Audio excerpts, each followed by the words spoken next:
For a long while now, I have shared in sermons, workshops, presentations, and weekend retreats how I believe that the preparing and sharing of food is a deeply spiritual activity. When done in a Christian context, I believe Jesus Christ to be among us. I have also long regretted that Christian holidays don't come with any prescribed foods. We got rid of the foods of our Jewish roots as the celebration of the Lord's Supper became the focal point of our worship. Don't get me wrong, I'm a highly sacramental person, and my vocation to the priesthood is rooted in the making and sharing of the body and blood of Christ. But I have to admit that I get a bit jealous every time my Jewish friends post their holiday feasts on social media. At those celebrations, they gather around a common food that unites the whole community, whether they're together or celebrating in their separate homes. It got me thinking that there must be cultures in which a particular food holds a special place in the life of a specifically Christian community, almost exclusively prepared and shared by Christians on Christian holidays, much like many of the Jewish festival foods. For example, do you know anyone, Jewish or not, who makes and eats harefset outside of the annual Seder meal? That's the kind of foods I set out looking for. This quest took me around the world. This video series takes us into the preparation, sharing, and significance of culture, food, and faith.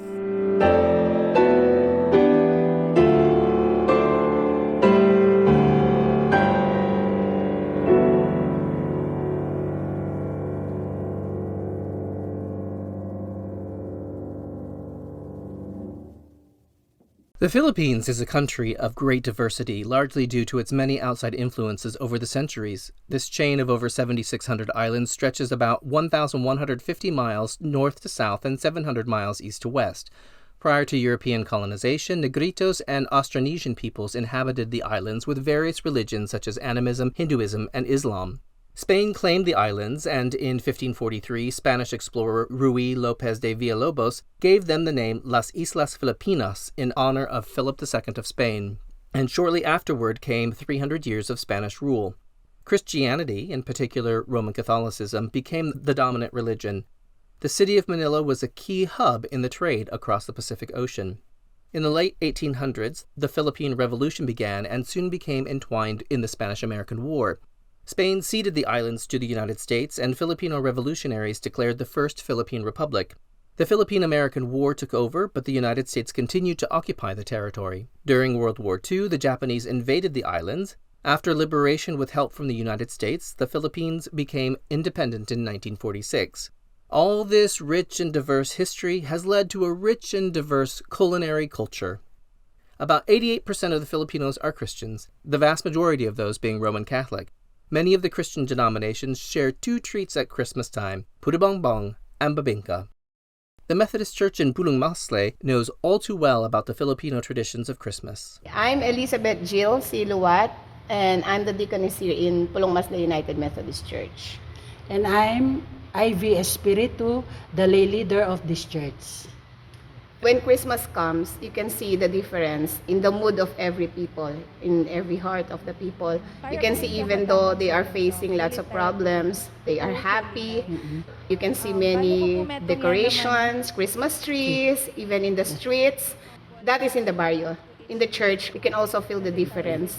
They have different activities like The dawn services dawn services is from December 16 to December 25. at what time is it? 4:30 a.m. Even though it's 4:30 in the morning, you can see lots of Methodist members who are going in the church. Their dedication, always there.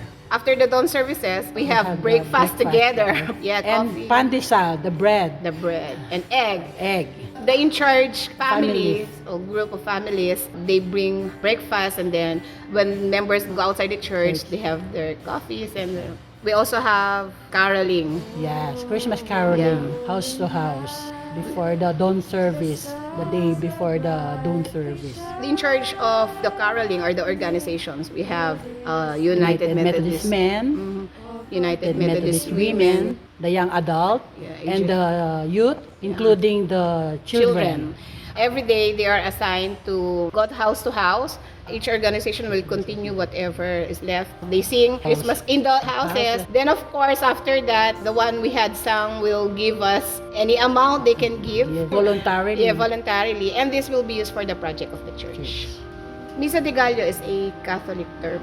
In Methodist, we do it, the one she explained, the dawn service. Yeah. Misa de Gallo is at night. It's a 9-day service from December 16 to 25. But in Methodist, we practice it in dawn. Noon, 4:30 a.m. Yeah. Why would people come to church at 4:30 a.m.? Because of their commitment to God, Mhm. Thanksgiving, because For the 1 year. yeah, and they know that Christmas is the day when Jesus was born. It's a celebration for Yes. Filipinos. It's a tradition. Yeah, that's why they wake up at 4:30 in the morning. In that wake up, we started our worship in 4:30. Yeah. Yeah. Christmas is a day or a season where we recall God's birth, Jesus' birth. It's the birth of Jesus. Because it's the birth of Jesus, it's a time to celebrate His love. It's a time to celebrate His love through sacrificing, also to sharing it, through sharing it to others. That's what Christmas is. Because Jesus is our God. He chose to be with people by leaving His throne in the heaven and to be born by a person, the Virgin Mary. He chose to be human, to experience how to be human also, and to show how should we act as human also. Christmas is a time to share God's love and a time to celebrate God's love. This is how Christmas is to us Methodists. It's a time of sharing love. A thrill of hope, the weary world rejoices, for yonder breaks a new and glorious morn. During this time of sharing love, Filipino Christians also share some Christmas treats. Floridablanca is a town in the province of Pampanga, about 2 hours' drive from downtown Manila. Floridablanca is where Avenita's roadside stand is, and when I say roadside, I mean roadside. Avenita makes bibingka every day, even when it's not Christmas. She makes puto bumbong only at Christmas. To witness her craft, we had to go where she cooks, not into some sterile studio. Here is what it looks and sounds like at a roadside stand.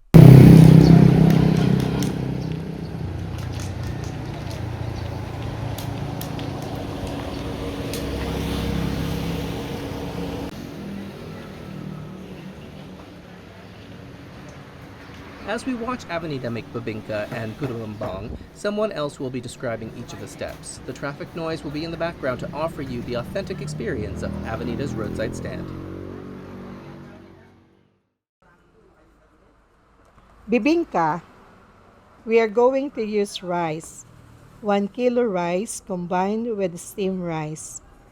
This rice we soak for at least 4 hours, sometimes overnight. And then after soaking this rice in water for 8 hours, we have to wash the rice at least 5 times. And after washing the rice 5 times, we combine it with the steamed rice. After they are combined, we have a grinding machine and we grind it together. After that, we have our finished product. For this one, we are going to add 1 kilo flour, white sugar,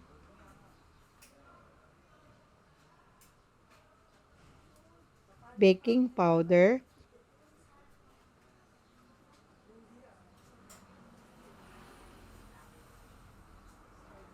and we're also going to put in buttermilk powder, 1/2 kilo buttermilk powder.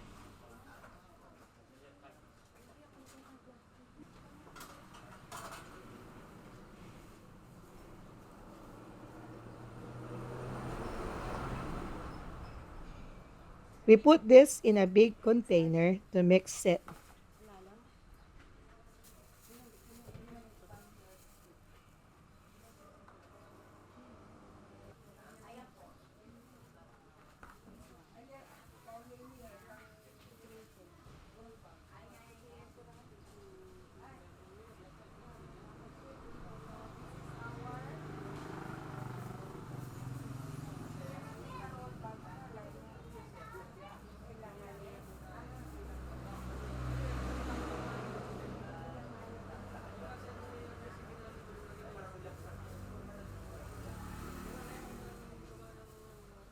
Then we put in the 1 kilo of flour.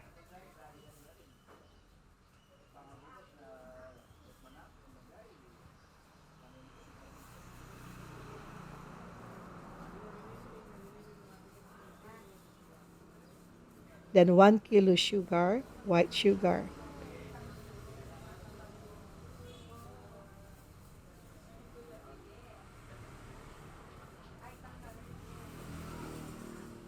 and then 1/4 kilo baking powder,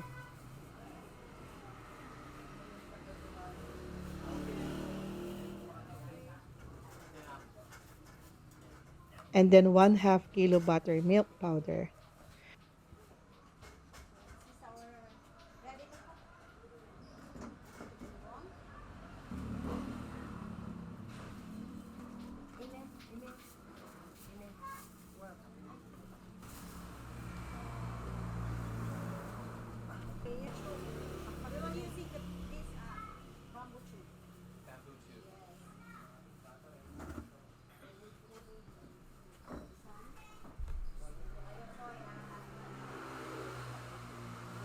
That's all the ingredients for the dilabong, the rice mixtures.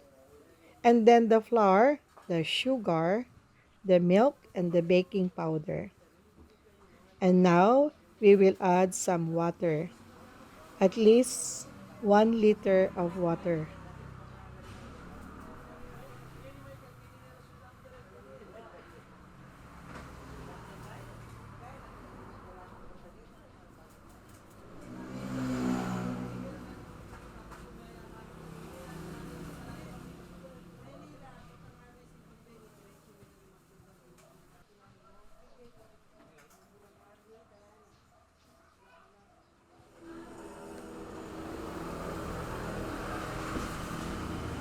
And then to mix well, we have to use the mixer.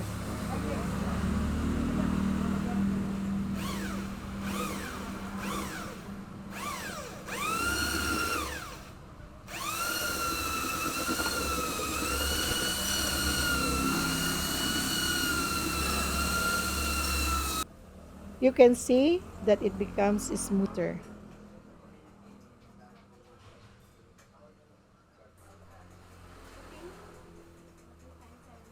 After mixing, we will let it rest for 2 hours.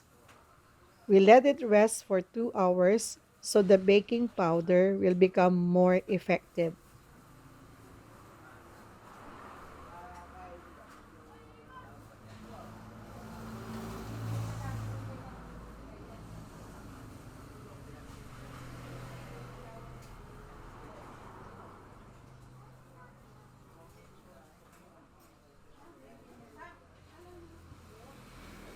This is the finished batter, ready to cook the dilabong.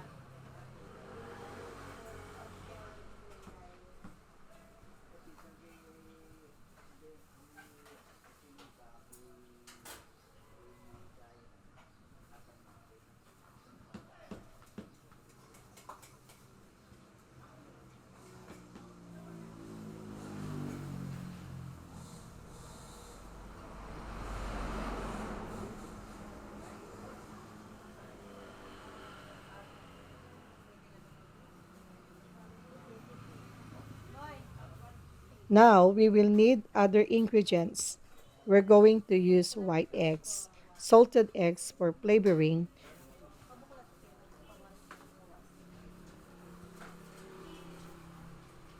cheese,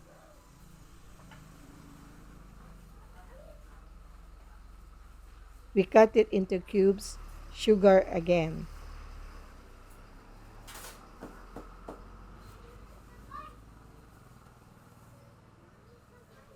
So for one bibingka, I am cracking 1 egg, then 2 spoons of cheese,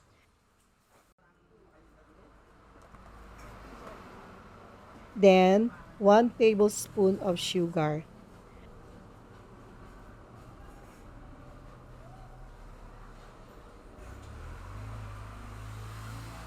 Then we add our dilabong, the salted egg, and the buko, the coconut, are optional for flavor, if you want or not.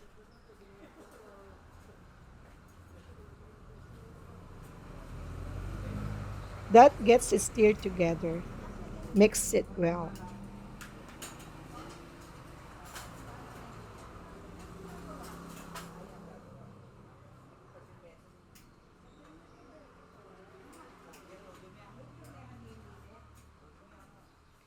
And then for cooking, this is our cooker. We pile up the charcoal that makes the pot hot.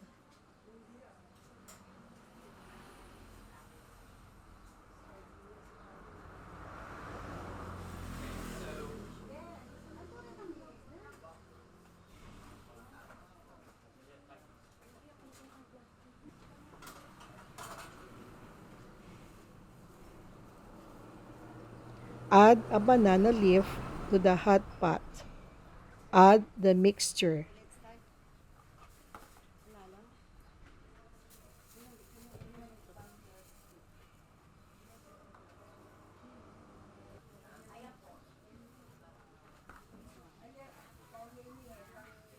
Put some salted egg for the topping. Just one half a salted egg.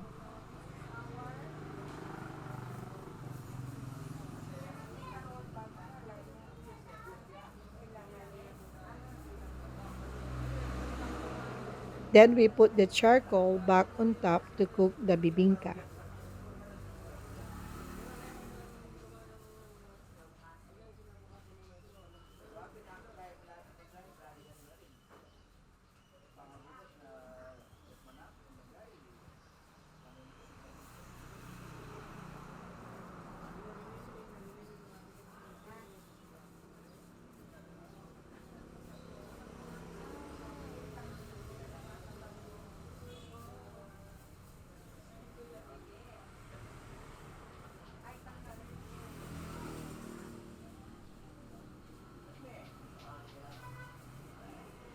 In my store, I am cooking bibingka 300 pieces a night. 300 pieces of this.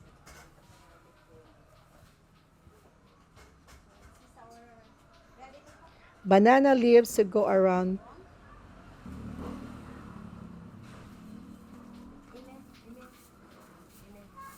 Put the mixture in.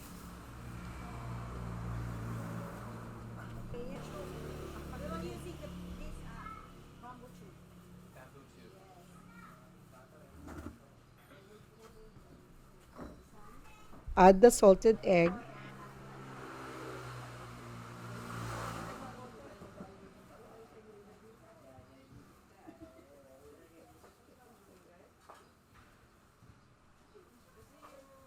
And put the charcoal on top.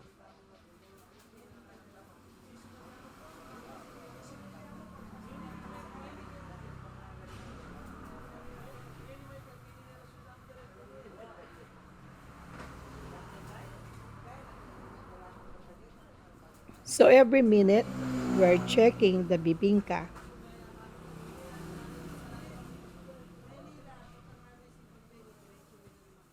We put some banana leaves on top so that it will not get burned. It will not get black. The cooking time is 5 minutes.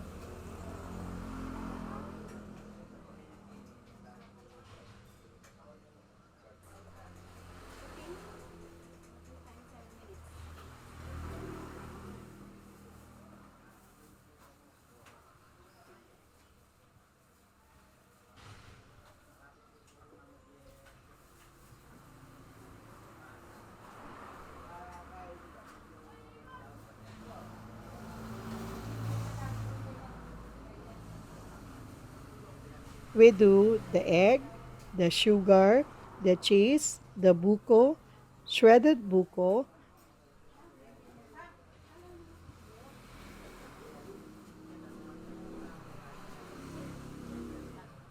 then our dilabong mixtures. Mix it well.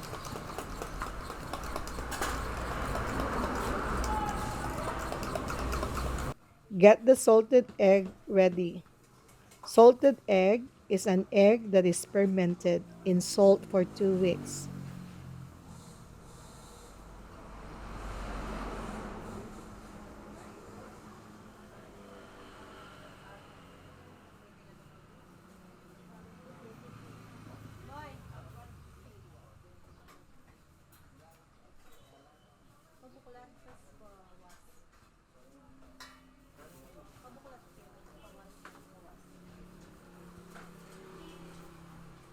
This is our finished product. You can see that it is cooked and the top is dry.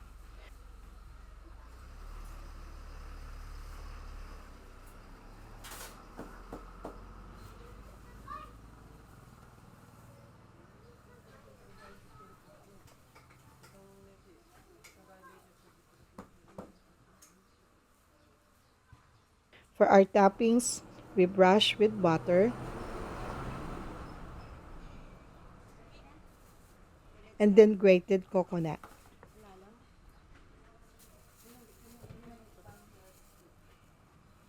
This is our finished product, bibingka. These are ready to serve. The bibingka was very, very tasty and very much appreciated by those at Avenita's stand that day. Now Avenita is going to make puto bumbong, which starts in a similar way as bibingka.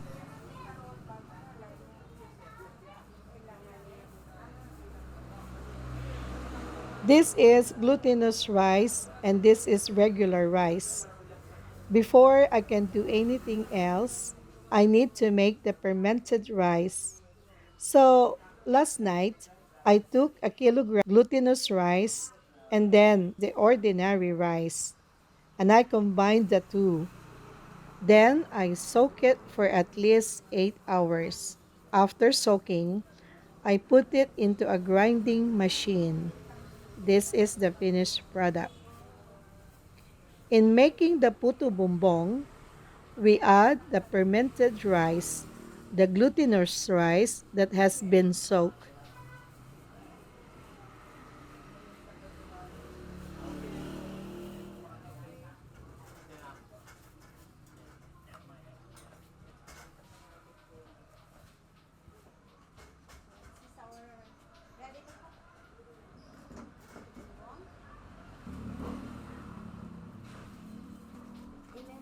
We add powdered buttermilk, just 1 cup of buttermilk.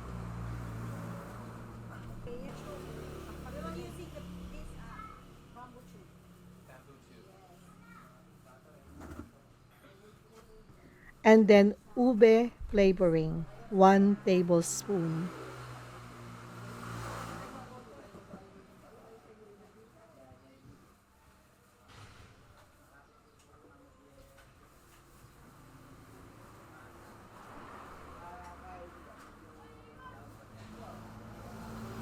And then we add food coloring, violet, at least 1.5 tablespoon.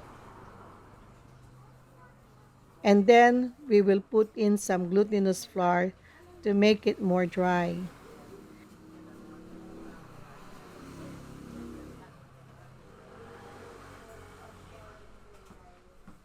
Then I just mix it with my hands with this plastic. Just mix it. Mixing time is usually at least 30 minutes to make it tight. Ube is a purple yam native to the Philippines, and it's used in puto bumbong to give it color, but also to give it a little bit of flavor.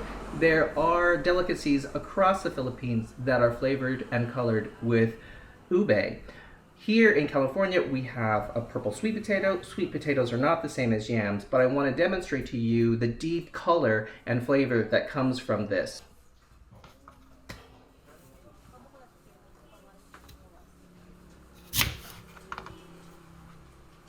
Here you can see the dark purple color of the purple sweet potato. It's not the same as the purple yam or the ube, and ube is even darker purple. So you can imagine how this can impart flavor and color to the puto bumbong and other desserts and delicacies around the Philippines. It will form like this. It's more firm. After that, we will grate it. Here is one made earlier.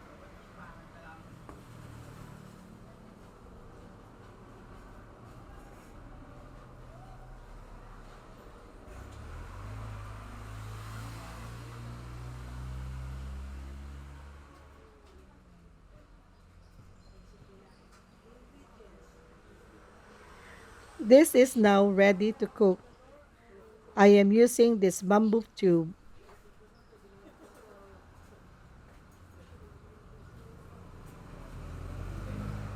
I put the grated rice into the bamboo tube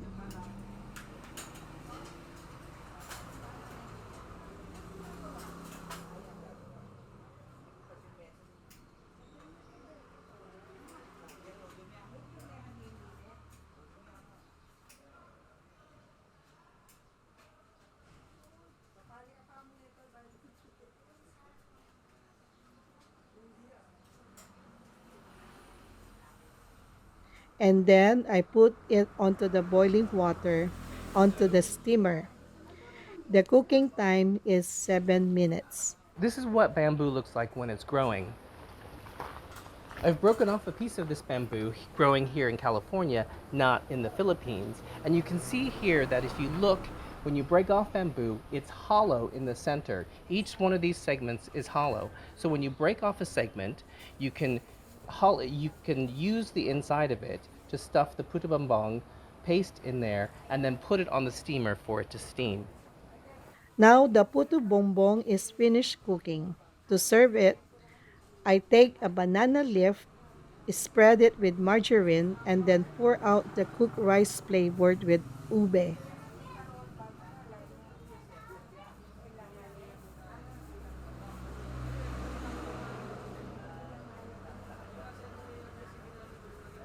Brush it with margarine on top. Add some grated coconut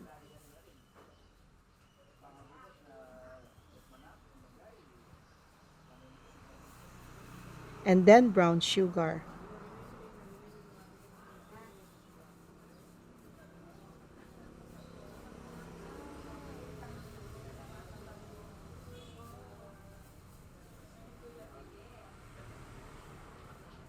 Add some grated cheese to make it more special.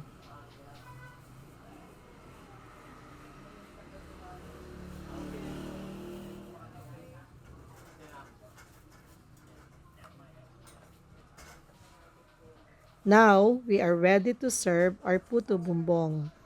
Puto bumbong is a Filipino delicacy during Christmas. Filipinos love it. You can only see it during Christmas season. Filipinos are craving puto bumbong after Misa de Gallo.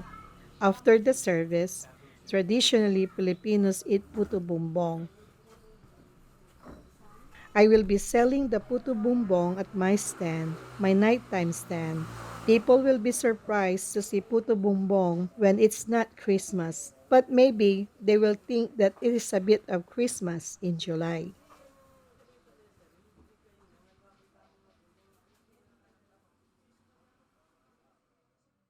This is what we call bibingka. Bibingka. Mhm. And Is this is the puto bongbong.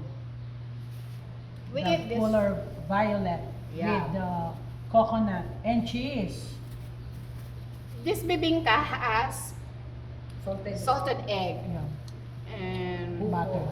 like we explained, it is like it's like a pancake with the salted egg inside. But it is cooked with banana leaves and in a charcoal. See this Yeah. one? It's like And this one, puto bongbong. yeah, it's just the same, but the ingredients is not the same. And the color violet, this one. Yan. Here is how we eat this soup. I'm sorry, this is one of my favorite. And this one, puto bongbong. Yummy! Mm. Let's eat! This is coconut. Ito pa kayo? Yummy! Let's eat! This one.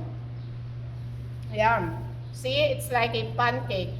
You can use your hand to eat this one.